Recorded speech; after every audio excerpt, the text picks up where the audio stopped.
Love on Safari is a Hallmark film from 2018. This is directed by Leif Bristow, written by Elizabeth Stewart. And we have a cast including Lacey Chabert as Kira and Jon Cor as Tom. And I love Hallmark, I love Lacey Chabert.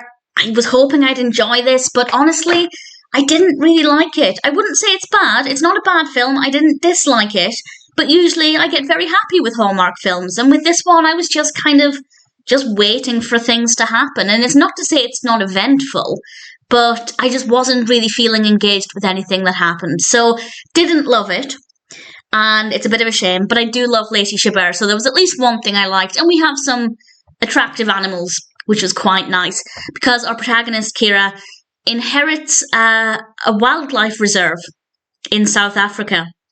And that's a very different lifestyle to what she is used to back in Chicago. And she goes to South Africa. She actually has to go there when they're reading the will. That's part of the terms. She has to be there.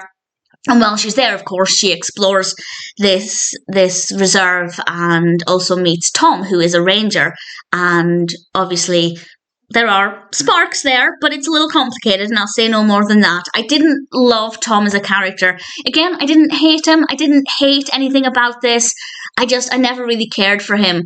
And that meant that when it wasn't the most interesting in terms of the narrative, I couldn't then fall back onto the characters because I wasn't that bothered. I liked Kira a little bit more than Tom, but again, I never really connected with either of them very much, which is a bit of a shame and also unusual for me with this kind of film. So it's not a huge deal because one every now and then that I don't connect with, I guess, is okay. And she obviously has to try and work out what she's going to do with this reserve. Is she going to sell it? It's a big ask for her to take this on, and I do feel like leaving this as an inheritance to somebody without discussing it with them first is maybe not the smartest move. Particularly if you want them to keep it. I can't imagine there'd be much point in bequeathing a nature reserve to somebody or a wildlife reserve with the automatic thought that, well, they can inherit this and then sell it. It just seems a little bit pointless. So I don't love the decision of just the fact that she inherited it doesn't make a lot of sense. But nevertheless, this is what the situation is for her, and I guess I was interested enough to find out what she was going to do. As I said, we get some attractive animals, some beautiful animals. It is filmed in South Africa, at least parts of it, and I don't know if it's all filmed in South Africa, but we obviously have some nice scenery. Visually, it is quite appealing. The characters are not bad. I don't dislike them. I never really loved them.